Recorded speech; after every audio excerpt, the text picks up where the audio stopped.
کام کے سامنے کسی کا نام لکھا ہوا نہیں تھا۔ فاروق اعظم نے محسوس کیا کہ یہاں کسی کا نام نہیں لکھا ہوا ہے، میں ہی جا کر کے یہ کام انجام دوں گا۔ فاروق اعظم رضی اللہ المولا تبارک و تعالی عنہ دوسرے روز صبح کو جاتے ہیں اس بڑھیا کے گھر پر۔ جیسے ہی پہنچتے ہیں تو کیا دیکھتے ہیں، گھر بھی صاف نظر آ رہا ہے، بڑھیا بھی فریش نظر آ رہی ہے۔ بڑھیا سے کہتے ہیں، مائی تو نے کھانا کھا لیا؟ ہاں کھا لیا۔ تیرے گھر کی صفائی ہو گئی؟ ہاں ہو گئی۔ مائی کس نے تیرے گھر کی صفائی کی؟ کس نے تجھے کھانا کھلایا؟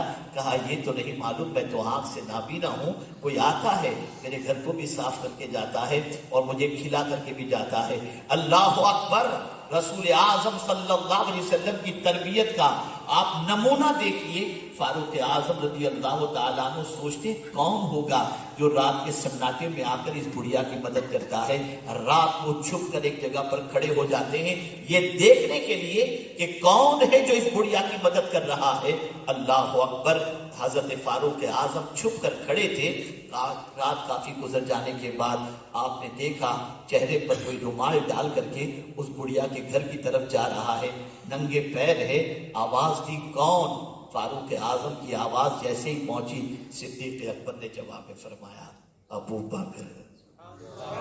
جیسے ہی فاروق اعظم نے سنا ابو بکر، کہتے امیر المومنین رات کے سناٹے میں اس بڑھیا کے گھر کے اندر صفائی کرنے کے لیے اور کھلانے کے لیے آپ تشریف لاتے ہیں، مجھے حکم دے دیتے۔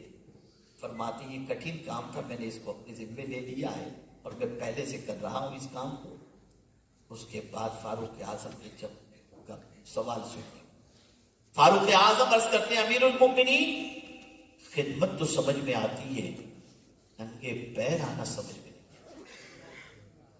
اب جواب سنیے صدیق اکبر کا۔ ارشاد فرماتے عمر جوتے اور چپل پہن کر رات کے سناٹے میں چلتا تو میرے چپلوں کی آہٹ یا جوتوں کی آہٹ سے کسی کی نیند خراب ہو جاتی۔ ابو بکر یہ نہیں چاہتا کہ اس کے قدموں کی آہٹ سے کسی کی نیند خراب ہو جائے۔ آپ ذرا سوچیں، ذرا غور کریں، رسول رحمت صلی اللہ تعالی علیہ وسلم نے کس طریقے سے پورا مزاج بدل دیا تھا اور درد کس طریقے سے صحابہ کے دلوں کے اندر پیدا کر دیا تھا۔ کسی کی تکلیف نہ دیکھنا، کسی کی پریشانی کو نہ دیکھنا، ہر ایک کے غم کے اندر شریک ہو کر ان کے غموں کو دور کرنا، یہ صحابہ کرام علیہم الرضوان کی زندگی تھی۔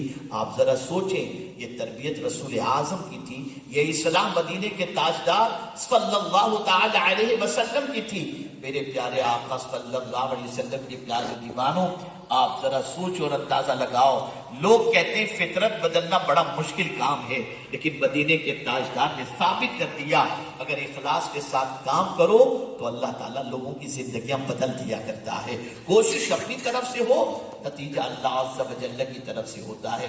آپ سوچو میرے پیارے آقا صلی اللہ علیہ وسلم کے پیارے دیوانوں، یہ ایک دن کا بگاڑ نہیں تھا، 500 سال ڈارک جو ہے وہ زمانہ گزرا ہے، ڈارک پیریڈ گزرا ہے۔ حضرت عیسیٰ علیہ الصلوۃ والتسلیم کے بعد سے لے کر رسول اعظم صلی اللہ تعالی علیہ وسلم کی آمد تک یہ 500 سالہ زندگی کے اندر کوئی نبی تشریف نہیں لائے، اس دور میں کوئی نبی تشریف نہیں لائے۔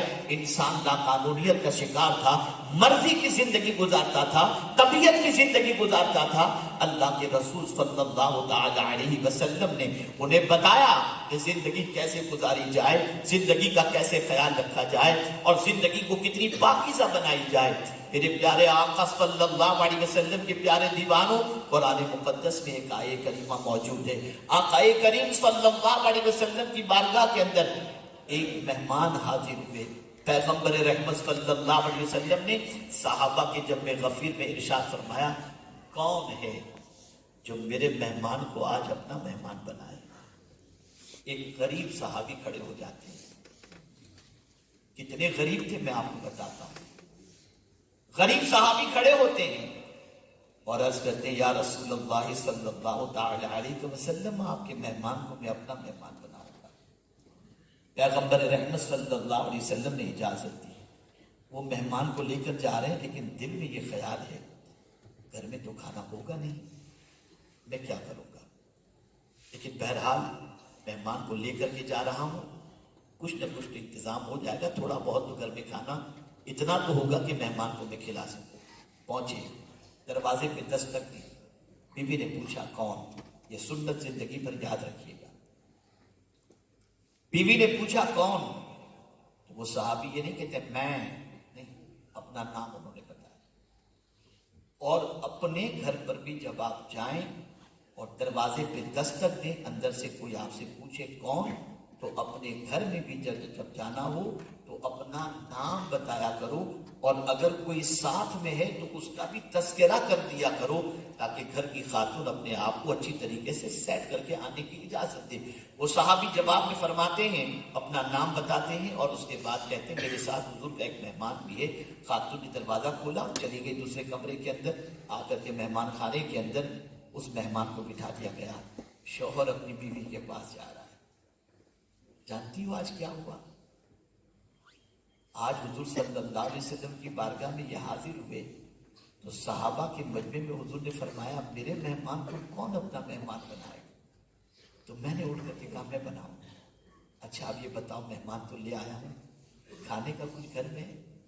قربان جائیے کیا عورتوں کی بھی تربیت ہوئی تھی، اور کیا مصطفیٰ جان رحمت صلی اللہ علیہ وسلم کی اصلاح کا اثر ان کی زندگی میں بھی تھا۔ بیوی کہتی ہے کھانا دو بچے جو اپنے ہیں نا ان کے جتنا ہے،